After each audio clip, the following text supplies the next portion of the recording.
Hello everyone, welcome और welcome back to this channel Aayushi एजुअल। So हम जो अपने AWS की सीरीज देख रहे हैं उसके आज हम इस लेक्चर में देखेंगे EC2 के बारे में, क्योंकि ये हमारा फर्स्ट पार्ट है हमारे लेक्चर, हमारे जो भी हम AWS स्टार्ट कर रहे हैं, क्योंकि हम इसी पर वर्क करने वाले हैं। मतलब जब भी हम प्रैक्टिकल स्टार्ट करेंगे ना, तो फर्स्ट हमारा जो पार्ट होगा वो EC2 ही होगा, और ये सबसे मेन फीचर है AWS का, और इसे आप अच्छे से सीख लीजिए ताकि आगे आपको कोई भी प्रॉब्लम ना हो। सो हम देखते हैं इसके इंट्रोडक्शन पार्ट से। तो वैसे EC2 क्या होता है? EC2 होता है एक वर्चुअल मशीन होता है। जैसे हम वर्चुअल मशीन बोलते हैं, बट हम AWS में उसे हम EC2 बोलते हैं। ये एक वर्चुअल सर्वर होता है। जैसे कि हमारे पास अगर हम हार्डवेयर की बात करें, हमारे पास एक लैपटॉप होता है, लैपटॉप के साथ में उसके रैम होंगे, स्टोरेज, CPU वगैरह होंगे, हमारे मतलब जो सिस्टम होगा उसमें, ठीक है, और SSD होगी। तो जो वर्चुअल मशीन होता है उसमें भी हमारे पास ये सभी अवेलेबल होता है, बट वो वर्चुअली होता है। ओके। सो वर्चुअल मशीन एक सॉफ्टवेयर बेस्ड कंप्यूटर होता है जिसका हम यूज़ करते हैं memory, network interface and storage के लिए। उसके मल्टीपल उसके पास होते हैं, अपने खुद के मेमोरी होती है, नेटवर्क इंटरफेस एंड स्टोरेज होता है। ओके, जो हम इजीली विंडोज और अदर कंप्यूटिंग इन्वायरमेंट पर रन कर सकते हैं। सो उसे हम बोलते हैं वर्चुअल मशीन। बट AWS में जो वर्चुअल मशीन होती है उसे ही हम बोलते हैं EC2। EC2 क्या होता है? इलास्टिक कंप्यूट क्लाउड होता है, जो हमें कंप्यूट कैपेसिटी प्रोवाइड करता है, रीयूजेबल होती है जो कंप्यूट कैपेसिटी, मतलब हम उसका रीयूज कर सकते हैं, ठीक है।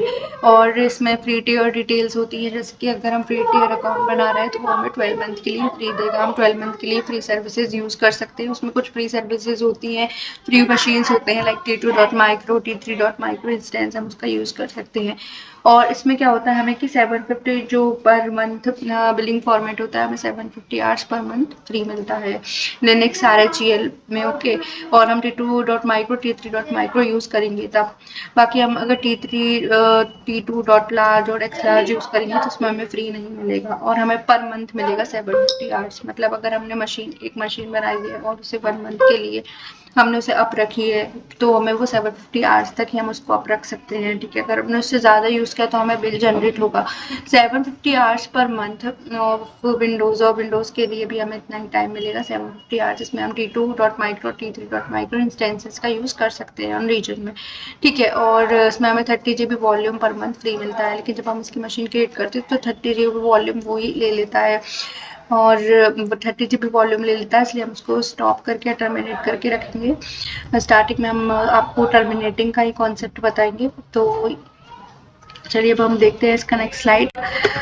नेक्स्ट स्लाइड में है हमारे पास में बेनिफिट ऑफ Amazon EC2। तो इसके बेनिफिट्स क्या हो सकते हैं? Elastic web scale computing, that is it's scalable, मतलब हम इसमें स्केलेबिलिटी परफॉर्म कर सकते हैं। लाइक अगर हमें कोई रिसोर्स की जरूरत नहीं है तो हम उसको रिलीज कर सकते हैं, और जब हमें जरूरत है तो हम उसका यूज कर सकते हैं। और completely controlled by the user, क्योंकि हम इस पर वर्क कर रहे हैं, हम उसको जिस तरह से हमें कस्टमाइज करना है हम उस तरह से कस्टमाइज कर सकते हैं। हमें जो जो उसमें रिसोर्सेज यूज करना है हम वो इजिली रिसोर्सेज यूज कर सकते हैं। Can be easily use for cloud hosting में हम इसका यूज करते हैं, क्योंकि एक वेब सर्वर की तरह होता है, एक सर्वर की तरह हम इसको यूज कर रहे हैं। EC2 एक सर्वर होता है, तो हम इसको क्लाउड होस्टिंग के लिए भी यूज कर सकते हैं। Can be configured with other AWS services, other जो भी AWS सर्विसेज है उसके साथ इसका कॉन्फ़िगरेशन इजीली हो जाता है EC2 का। और EC2 जो है हमारा मेन फीचर है। And other benefits such as it's reliable, secure, inexpensive, easy to start. ये बहुत ही ज़्यादा रिलायबल है, सिक्योर है, इसमें कोई भी सिक्योरिटी का इशू नहीं होता है, और ये एक्सपेंसिव भी नहीं है, और easy to start and easy to learn है, कि आप इसको इजीली लर्न भी कर सकते हैं। ओके, अब इसके हम देखेंगे फीचर्स। तो EC2 है, EC2 के कुछ फीचर्स होते हैं लाइक वर्चुअल कंप्यूटिंग सर्विस। अभी हमने देखा क्योंकि ये एक VM है तो इसकी कंप्यूटिंग सर्विसेज भी वर्चुअल होंगी, ठीक है। Preconfigured templates are available, or else we are create our own templates. यहाँ पर कुछ टेम्पलेट्स होते हैं जो इजीली अवेलेबल होते हैं, और हम खुद के भी बनाते हैं। जब हम VPC वगैरह देखेंगे तो हम उसमें देखेंगे कि हम कभी एक VPC बनाते हैं, फिर उसके अंदर हमने अपने EC2 इंस्टेंसेस लॉन्च करते हैं, ठीक है। Various configure of CPU, memory, storage etcetera can be done. यहाँ पर हमारे पास बहुत सारे कॉन्फ़िगरेशन है CPU, मेमोरी, स्टोरेज के लिए। सिक्योर लॉगिन यूजिंग की पैर, इसमें की पैर्स होते हैं, आगे हम देखेंगे की पैर होता क्या है, कुछ नहीं। यहाँ पर एक प्राइवेट की एंड पब्लिक की का होता है, एनक्रिप्शन डिक्रिप्शन का फॉर्मेट होता है, जैसे हम की बोलते हैं, लाइक हम लॉगिन करने के लिए जिसे यूज करेंगे, ठीक है। Secure login using key pair, okay. Persistent volume storage are available for your data. So हमारे पास एक वॉल्यूम और स्टोरेज होती है, परसिस्टेंट होती है, जो मतलब चेंज नहीं होती है, ठीक है। तो हम उसका यूज़ करेंगे उस स्टोरेज का। And multiple physical location for your resources, हमारे पास बहुत सारे फिजिकल लोकेशंस होंगे, जैसे कि रीजन्स हो गए, हमारे अवेलेबिलिटी जोन्स हो गए, तो हम उसका भी यूज़ कर सकते हैं। Firewall that enables you to specify the ports protocol IP etcetera. अभी हम देखेंगे इसमें फायरवॉल्स लाइक सिक्योरिटी ग्रुप का यूज़ करते हैं हम इसमें। फायरवॉल क्या होता है कि जिससे आपके जो अनवांटेड मैलिशियस सॉफ्टवेयर हैं वो आपके लैपटॉप में नहीं आ सकते हैं, आपके सिस्टम में नहीं आ सकते, सर्वर पर नहीं आ सकते, तो हम उसको बोलते हैं हम फायरवॉल, ठीक है। इसमें हम फायरवॉल्स के फॉर्म में देखेंगे, हम इसमें NACL देखेंगे, और हमारा जो सिक्योरिटी ग्रुप्स का कॉन्सेप्ट है EC2 में हम वो देखेंगे, ठीक है। स्टैटिक आईपी एड्रेस अवेलेबल, यहाँ पर एक स्टैटिक आईपी एड्रेस होता है जो कि चेंज नहीं होता है, क्योंकि जब हम आईपीस यूज करेंगे इसमें वो चेंजेबल होंगी, स्टैटिक नहीं होंगी, डायनेमिक होंगी, लाइक पब्लिक आईपी तो वो डायनेमिक होती है, बट हम इसमें स्टैटिक आईपी का यूज करेंगे like elastic IP, okay. Isolated virtual network possible, यहाँ पर वर्चुअली हम बहुत सारे नेटवर्क्स क्रिएट कर सकते हैं बाय यूजिंग EC2। ये सारे हमारे फीचर्स हो गए EC2 के, ओके। हम देखेंगे इसके क्या types and categories of instances. So इसकी कैटेगरीज कौन कौन सी होती हैं, अगर आपसे इंटरव्यू में पूछा जाता है कि what are the different types of instances, तो आप ये आंसर दे सकते हैं, there are 5 types of instances or EC2 instances: general purpose instance, compute optimize instances, GPU graphic instance, accelerated computing और memory optimized, storage optimized instances, ठीक है। तो हमारा जो फर्स्ट वाला इंस्टेंस है वो हमारा एक बेसिक इंस्टेंस होता है, जिसको हम बेसिकली यूज करते हैं। इसमें हमारा रैम, नेटवर्क और स्टोरेज सब कुछ इसमें आ जाएगा, ठीक है। और बेसिकली हम यही यूज करते हैं, जनरल पर्पज इंस्टेंस। और जब हमारे हो गए कंप्यूट ऑप्टिमाइज इंस्टेंस, इसमें हम देखते हैं कि हमारा जो CPU है वो कितना ज्यादा ऑप्टिमाइज है। हम देख ही रहे कंप्यूट CPU क्या होता है, सेंट्रल प्रोसेसिंग यूनिट। प्रोसेसिंग करने के लिए हम कंप्यूट कहेंगे कि कंप्यूट हमारा कितना ज्यादा ऑप्टिमाइज है, CPU हमारा कितना ज्यादा ऑप्टिमाइज है, ठीक है। अब आता है हमारा GPU, जो हमारा एक ग्राफिक इंस्टेंस होता है, एक्सेलरेटेड। तो इसमें हम देख सकते हैं, इसका एग्जांपल ले सकते हैं ग्राफिक कार्ड, जैसे कि जो लैपटॉप्स या जो मशीन है उसमें जो ग्राफिक कार्ड्स अवेलेबल हैं, ठीक है। और मेमोरी ऑप्टिमाइज्ड देखेंगे, अगर मान लो हमें मैं ज़्यादा मेमोरी का काम है हमारे हमारे सिस्टम पे, तो हम उसमें क्या देखेंगे कि इसका रैम कैसा है, ठीक है। रैम के बारे में हम देखेंगे। और अगर स्टोरेज ऑप्टिमाइज इंस्टेंस है हमारा, तो हम देखेंगे कि लाइक हम इसमें एग्जांपल ले सकते हैं, जैसे कि NVMe जो है, non volatile memory express Mac में होता है, तो उसका स्टोरेज बहुत ही ज़्यादा अच्छा होता है हमारे नॉर्मल SSD से, तो हम उसको देख सकते हैं। और एक होता है हमारे पास HPC, जो इसमें हमने लिखा नहीं है, हाई परफॉर्मेंस CPU, ठीक है। हाई परफॉर्मेंस CPU भी होता है जिसमें हम CPU का परफॉर्मेंस चेक करते हैं। और compute optimise instance and HPC दोनों बेसिकली सेम ही है, बट हम यहाँ पर जो यूज करेंगे वो हम देखेंगे जनरल पर्पज इंस्टेंसेस, ठीक है। ये डिपेंड करता है आपकी कंपनी के वर्क पर कि आपकी कंपनी में कौन सा काम हो रहा है। अगर उन्हें ग्राफिक की ज़्यादा ज़रूरत है, जैसे कोई गेम एप्लीकेशन पर काम हो रहा है, तो आप वहाँ पर GPU यूज़ करेंगे, ठीक है। अगर आपको मेमोरी की ज़्यादा नीड है तो आप वहाँ पर मेमोरी ऑप्टिमाइज इंस्टेंस यूज़ करेंगे, ठीक है। सो ऐसे करके आप इंस्टेंसेस यूज़ कर सकते हैं, बट ये सब आपको वहाँ पर चूज़ नहीं करना पड़ता है खुद इंस्टेंसेस, क्योंकि वहाँ पर जो नेक्स्ट लेवल पर जो टीम होती है वो आपको पहले से ये सब डिसाइड रहता है और आपको सिर्फ उसके ऊपर काम करना होता है, ठीक है। अभी हम देखेंगे veg to launch EC2 instances. तो कैसे वेज होते हैं, अगर आपसे इंटरव्यू में पूछा जाता है what are the different ways to launch an EC2 instances, तब आपको ये वाला आंसर देना है। और अगर आपसे पूछा जाता है टाइप्स ऑफ EC2 इंस्टेंसेस, तब आपको ये सारे टाइप्स बताने हैं, ठीक है।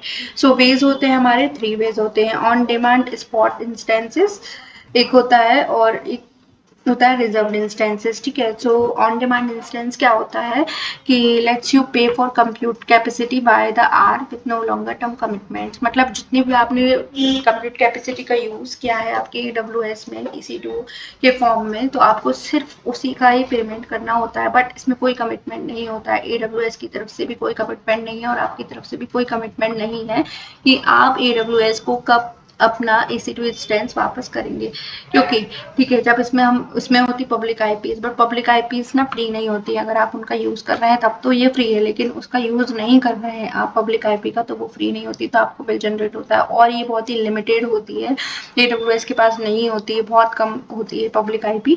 सो अगर उसको नीड होगी तो वो आपसे ले भी सकता है। So there is no commitment when we directly launch the instance, when we need is called on demand instance. अब ठीक है, हमें जब भी कोई नीड है इंस्टेंस लॉन्च करने की तो हम on demand instance he use करेंगे, ठीक है।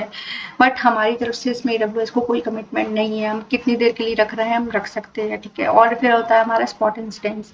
स्पॉट इंस्टेंस में क्या होता है, यहाँ पर एक बिडिंग फॉर्मेट होता है कि आप बिडिंग होती है जैसे कि बोली लगाना, जिसने भी सबसे ज्यादा बिडिंग करी है, मतलब ज्यादा पैसे दिए उस इंस्टेंस के लिए, तो वो इंस्टेंस उसके पास होगा। लेकिन जब भी AWS को उसकी जरूरत होगी तो आपसे वो इंस्टेंस वापस भी ले सकता है। तो आपकी मशीन तो वर्क करना का बंद कर देगी ना अगर वो इंस्टेंस AWS आपसे वापस ले लिया तो यहाँ पर एक बिडिंग फॉर्मेट होता है, किसी ने उसके लिए ज्यादा बिडिंग कर दी तो वो इंस्टेंस उसके पास चला जाएगा। So Amazon EC2 spot instance let you take advantages of unused EC2 capacity, मतलब AWS के पास कुछ अनयूज्ड EC2 कैपेसिटी होती है तो वो वही हमें दे देता है, लेकिन जब उसको जरूरत पड़ती है तो वो वापस ले भी लेता है।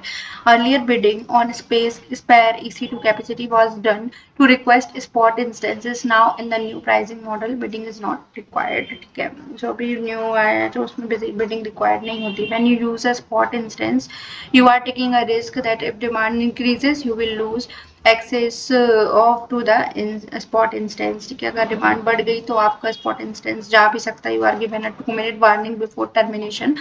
For this reason it is common to use a mixture of on demand or reserved instances and spot instances so that you can withstand instance termination. So अगर मतलब स्पॉट इंस्टेंस का यूज करना बहुत ही ज्यादा रिस्की होता है, सो आपको यही सजेस्ट किया जाता है कि आप या तो ऑन डिमांड यूज करो और या तो रिजर्व्ड इंस्टेंसेस यूज करो। अभी हमने इसमें रिजर्व्ड इंस्टेंसेस के बारे में नहीं देखा है, अभी हम देखते हैं what is reserved instances. Reserved instances होते हैं इसमें कुछ एक मतलब यहाँ पर कुछ डिस्काउंट अवेलेबल होता है, लाइक 75% डिस्काउंट होता है। Okay let's say we need our instance for 1 year, then we will go to reserved instances. Reserved करके रखे हैं AWS ने अपने पास इंस्टेंसेस, जैसे कि आपको किसी टाइम पीरियड के लिए आपको चाहिए और कोई इंस्टेंस तो आप यहाँ से ले सकते हैं, जिसकी मान लो आपकी नीड 1 ईयर की 2 ईयर की, तो आप वहाँ पर ही बताकर और उतना डिस्काउंट पर आप यहाँ पर ले सकते हैं। बट जो डिस्काउंट होता है वो डिपेंड करता है कि आप किस टाइप से पेमेंट कर रहे हैं। यहाँ पर 3 पेमेंट्स होती हैं, एक फुल अप फ्रंट होती है, एक पार्शियल, एक लो अप फ्रंट होती है। फुल अप फ्रंट में क्या होता है, आप पूरी पेमेंट एडवांस में कर रहे हैं, ठीक है। पार्शियल अप फ्रंट में का आप आधी पेमेंट एडवांस में कर रहे हो और आधी आप बाद में करेंगे। नो अपफ्रंट होता है कि आप पूरी ही पेमेंट इंस्टेंस यूज करने के बाद करेंगे, ठीक है।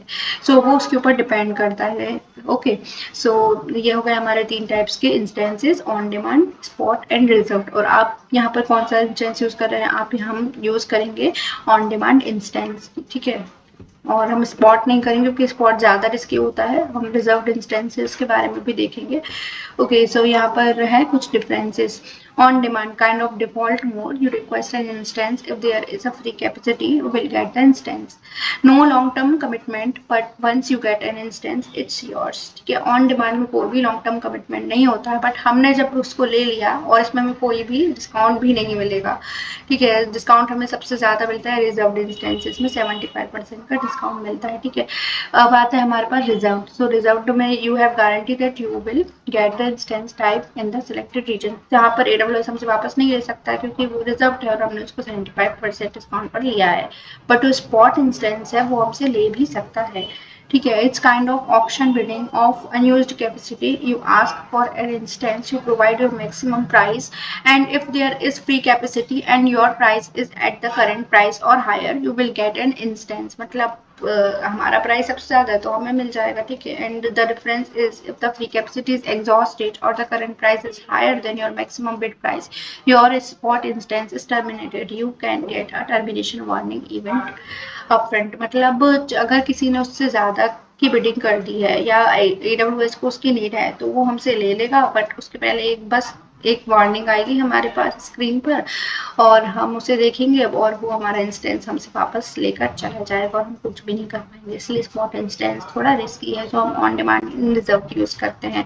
What all operating system can be launch, ठीक है। अब इससे हम EC2 इंस्टेंसेस से हम किस टाइप के ऑपरेटिंग सिस्टम लॉन्च कर सकते हैं, तो हम विंडोज़ में लॉन्च कर सकते हैं, रेड हैट एंटरप्राइज लिनक्स में हम इसको लॉन्च कर सकते हैं, फेडोरा में कर सकते हैं, सेंट ओएस में कर सकते हैं, उबुंटू में कर सकते हैं, सूजे लिनक्स एंड मैनी मोर। तो ये सारे ऑपरेटिंग सिस्टम में हम अपने EC2 इंस्टेंसेस को लॉन्च कर सकते हैं। सम इम्पॉर्टेंट कॉन्सेप्ट्स हैं इसमें, हम देखेंगे इसके कुछ कॉन्सेप्ट्स हैं, क्योंकि अगर हमें ये सब पता होगा तभी हम आगे वर्क कर सकते हैं, like protocols, public private IP, keypad, DNS, volumes, default AMI, security groups.